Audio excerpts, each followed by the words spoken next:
1877 সাল। নরেন্দ্রনাথের বয়স 14 বছর। মেট্রোপলিটনের ছাত্র। পিতার সঙ্গে চলেছেন তার কর্মস্থল রায়পুরে। গরুর গাড়ি, গভীর অরণ্য, পর্বত। নরেন্দ্রনাথ দেখতে দেখতে চলেছেন। অপূর্ব দৃশ্যাবলী। হঠাৎ দেখছেন একটি পাহাড়ের গা বেয়ে ফাটল ধরে ধরে নেমে এসেছে বিরাট এক মৌচাক। বিস্ময়! এ কি দেখছি? মৌমাছির সংসার। এর কোথায় আদি, কোথায় অন্ত? বালক নরেন্দ্র জ্ঞান হারালেন।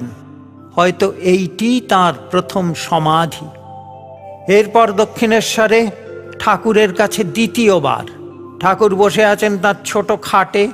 নরেন্দ্রকে পাশে বসালেন। তারপর ঠাকুর একটু একটু করে সরে আসছেন। ব্যবধান কমছে। হঠাৎ ঠাকুর তাঁর ডান পাটি নরেন্দ্রনাথের শরীরে ঠেকিয়ে দিলেন। অপূর্ব এবং ভয়ঙ্কর উপলব্ধি। ঘর, দেয়াল, জিনিসপত্র সব এগিয়ে ঘুরতে ঘুরতে কোথায় হারিয়ে যাচ্ছে। সেই সঙ্গে নরেন্দ্রনাথও। তাঁর আমিত্ব সর্বগ্রাসী মহাশূন্যে একাকার হয়ে ছুটে চলেছে। বিপন্ন অস্তিত্ব, আর্তনাদ। ওগো, তুমি আমার কি করলে?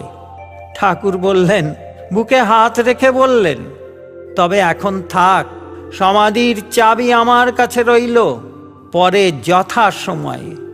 ঠাকুর খলখল করে হাসছেন।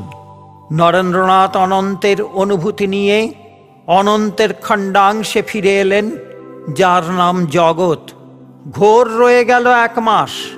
ব্রহ্মজ্ঞ স্বামী বিবেকানন্দ মুণ্ডক উপনিষদে পেলেন, ন তত্র সূর্য ভাতি, ন চন্দ্র তারকং, নেমা বিদ্যুৎ ভান্তি, কুতোয়ম অগ্নি। স্বামীজি লিখলেন, নাহি সূর্য নাহি জ্যোতি, নাহি শশাঙ্ক সুন্দর, ভাসে বোমে ছায়া সম, ছবি বিশ্ব চরাচর। স্বামীজি এই গানটির স্বরলিপি তৈরি করেছিলেন বাগেশ্রী রাগের ওপর। তিনি বাগেশ্রীতেই গাইতেন। তাল ছিল আড়া।